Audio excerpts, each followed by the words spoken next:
कोई नहीं है टक्कर में, क्यों पड़े हो चक्कर में। तो आप मोदी जी के लिए आए यहाँ पे? वोट देंगे। हाँ, मोदी जी को हम वोट देंगे। अच्छा, तेजस्वी नहीं पसंद है? जी ना। 54 करोड़ का मामला था, हाँ, लेकिन बहुतों खर्च होते रहते हैं जहाँ तहाँ। चाहते तो एक चीनी मिल को कौन का है, 4 चीनी मिल भी चल सकती थी जितने खर्चे होती हैं। चीनी मिल का मुद्दा ये है ना कि वो प्राइवेट आदमी का है।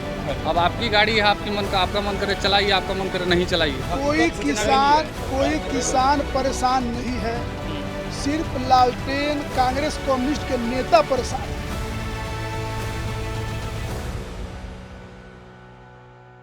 चौवन करोड़ का मामला था, हाँ, लेकिन बहुतों खर्च होते रहते हैं जहाँ तहाँ। चाहते तो एक चीनी मिल को कौन का है, 4 चीनी मिल भी चल सकती थी जितने खर्चे होती हैं। जय एनडीए तय एनडीए, जय एनडीए तय एनडीए। तय एनडीए। अच्छा, तो ये तेजस्वी तो दुनिया भर की बात कर रहे हैं कि ये तो सरकार निकम्मी है। कोई नहीं है टक्कर में, क्यों पड़े हो चक्कर में। प्रशांत किशोर? कुछ नहीं, सर, प्रशांत किशोर आप लोगों को डेंट करेंगे, नुकसान करेंगे? नहीं, कुछ भी नहीं करेंगे। जुमला की पार्टी है और कुछ नहीं। प्रशांत किशोर की? जी जी। और महागठबंधन? महागठबंधन देखिए देखिए, ये लोगों का जो है अच्छा, ना लेकिन पीछे। आप लोग तो कार्यकर्ता भी हैं यहीं के। मोतिहारी चीनी मिल वाला एक बड़ा इशू तो है कि मोदी जी आए 5 साल पहले बोल गए कि यहीं की मतलब चाय पी के जाएंगे। मोदी जी ने कभी ये बात नहीं बोला। विरोधी ये बात उठाते रहा, लेकिन नहीं, मोदी जी पब्लिक रैली में बोला था ना। नहीं, मोदी जी कभी नहीं बोला। ऑडियो अगर हो, हाँ, ऑडियो वीडियो, तो आप इस वीडियो में तो चलाइए। ठीक है, अगर मान लीजिए कि चीनी मिल अगर उन्होंने सपोज करिए कि ना भी कहा था तो आप देखिए, बोलिए चीनी मिल का मुद्दा ये है ना कि वो प्राइवेट आदमी का है। अब आपकी गाड़ी है, आपका मन करे चलाइए, आपका मन करे नहीं चलाइए। लेकिन सरकार दबाव तो बना सकती है। दबाव बना सकती है, बात हुआ भी था, लेकिन उनका कहना है कि हमको इसमें कोई इंटरेस्ट नहीं है, हम उस लफड़ा में नहीं पड़ना चाहते, हम चीनी मिल नहीं चलाना चाहते। चीनी मिल ओनर? अच्छा जी। तो अब इसमें हम लोग क्या कर सकते हैं? पानी, कोई सरकार क्या कर सकते नहीं, है? लेकिन किसान तो मतलब किसान तो परेशान है। किसानों का तो कोई किसान परेशान नहीं है, सिर्फ लालटेन कांग्रेस कम्युनिस्ट के नेता परेशान है। सुगौली चीनी मिल है, वो चीनी मिल में गन्ना नहीं पहुंच पा रहा है, जिसके चलते टाइम से पहले वो बंद हो जा रहा है। और चीनी मिल से 4 गुना बड़ा मदर डेयरी मोतिहारी में अपना खुल गया है। 60,000 किसान उसमें प्रतिदिन दूध देते हैं। 3, 13 और 23 तारीख गन्ने के किसान तो गन्ना तो सुगौली में गन्ना नहीं है, सुगौली में चीनी मिल है। मोतिहारी से 15 किलोमीटर दूर, वहाँ गन्ना नहीं है, तो चीनी मिल तो दूरी है। फिर हमारा विषय समझा जाए। गन्ना का विषय सिर्फ लालटेन के लिए है, कांग्रेस के लिए है। क्यों? इसलिए कि उन लोगों ने एक चीनी मिल के नाम पर बहुत पैसा लूटा शरीयतपुर में, और चूंकि लालू यादव के आतंक से यह चीनी मिल बंद हुआ, तो उसका आरोप उन पर नहीं लगे, इसलिए वो एक तरह का प्रोपेगेंडा करते हैं आरोप से बचने के लिए। बाकी कोई किसानों को कोई विषय का चीनी का गन्ना का नहीं है। अच्छा, प्रशांत किशोर एक मुद्दा बन रहे हैं? मुद्दा नहीं बनेंगे, क्योंकि उनकी पार्टी का जो टिकट का डिस्ट्रीब्यूशन है उसमें जो दिख रहा है वो तो यही दिख रहा है कि प्रशांत किशोर अगर मुद्दा बनते तो वो अपने पहले कहे जो चुनाव लड़ेंगे और फिर नहीं लड़े।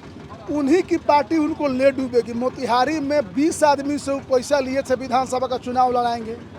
20 आदमी तैयारी कर रहे थे। मैंने मोतिहारी का उदाहरण दे रहा, पूरे देश का उदाहरण नहीं है, पूरे बिहार का। और उस 20 को नहीं देकर जो पैसा दिया उसको टिकट दे दिए, तो 20 आदमी प्रशांत किशोर का आरती उतारेंगे। भ्रष्टाचार की जननी है प्रशांत किशोर। हम तो अपना वो बही खाता सब बही खाता तो क्यों नहीं दिखाते हैं? अभी तो 15 करोड़ रुपया जो एक सांसद महोदय ने दिया उसका हिसाब नहीं दिए हैं।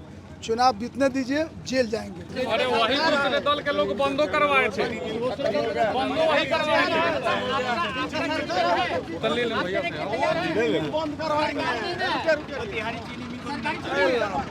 बिहार विधानसभा के लिए 2 चरणों में मतदान होना है। ये पूर्वी चंपारण का इलाका है, मोतिहारी इसका हेडक्वार्टर है और इसके लिए नामांकन की प्रक्रिया शुरू है। 20 अक्टूबर तक चलेगा।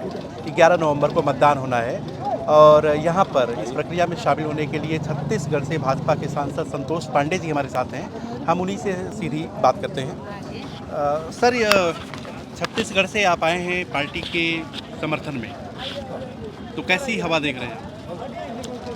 भारतीय जनता पार्टी में चाहे हरियाणा हो, महाराष्ट्र हो, छत्तीसगढ़ हो, अब जैसे छत्तीसगढ़ में जब चुनाव हुआ तो बिहार के तो हमारे प्रभारी हैं नितिन जी, तो ऐसा एक व्यापक पूरे राष्ट्र में और जहाँ जैसा आवश्यकता पड़ती है वैसे कार्यकर्ता पदाधिकारी आना जाना होता सर, एक बड़ा सवाल है कि अभी तक बिहार में 2 गठबंधन ही आमने सामने रहते थे।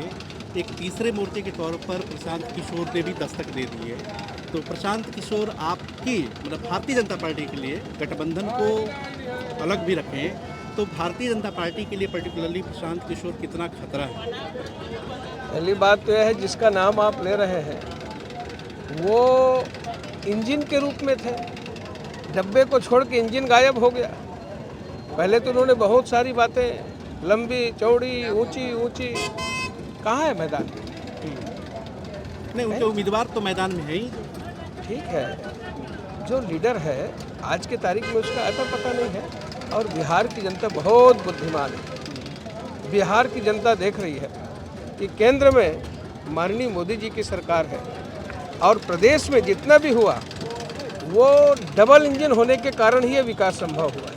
नहीं, लेकिन सर यहाँ एक सवाल है कि मोदी जी 2020 में इसी धरती पर आए और एक बात बोली थी कि 5 साल बाद यहाँ के गन्ने की जो चीनी बनेगी, शक्कर बनेगा, उसी की चाय पी के जाएंगे। देखिए, मैं आपको एक बात बता दूं, आप एक आध किसी विषय को पकड़ करके आज यहाँ अंडर ब्रिज, ओवर ब्रिज, जितने भी बड़े बड़े चौड़ी चौड़ी सड़कें नेशनल हाईवे की आप देख रहे हैं, ऐसे सेतु का निर्माण, ये अद्भुत है साहब। इसके पहले कहीं चीनी मिल का इशू नहीं है। इसके पहले कहीं कुछ इसके विषय में आप लोकल से पूछेंगे तो ज़्यादा अच्छा बताएंगे।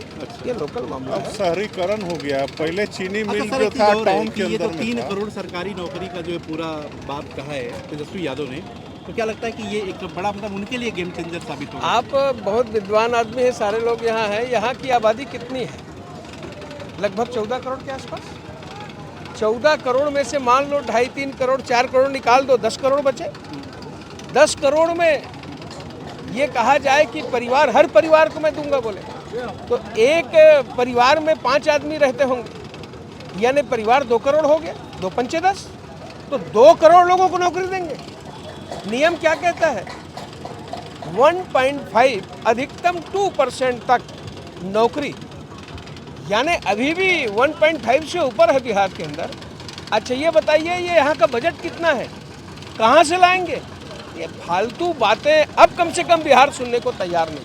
एक सवाल सर और है कि अभी चुनाव के जस्ट पहले जिस तरीके से भत्ते बढ़ाए गए और उसके बाद ये जो जीविका दीदी को 10-10 हज़ार रुपया दिया गया, तो उसको उन्होंने कहा कि ये तो काम पहले भी कर सकते थे, चुनाव आ गया, उनको लगा कि हार रहे हैं, लिहाजा रहे बड़ी बात। ये कभी भी मोदी जी इस प्रकार का फ्रीबी का काम कभी नहीं किए हैं। ये स्वावलंबी बनाने के लिए, आत्मनिर्भर बनाने के लिए ये कदम।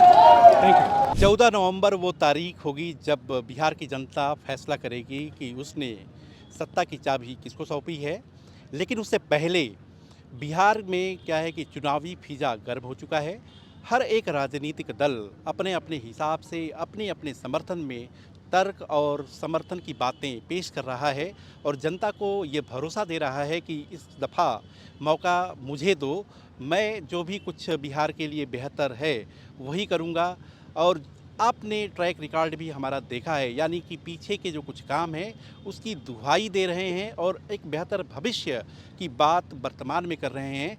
ये देखने वाली बात है कि 6 नवंबर और 11 नवंबर को जब बिहार की जनता मतदान केंद्रों पर जाएगी तो वो किस दल के बातों पर ज़्यादा यकीन करके बटन दबाएगी। कैमरा पर्सन नदीम अहमद के साथ मैं ललित राय।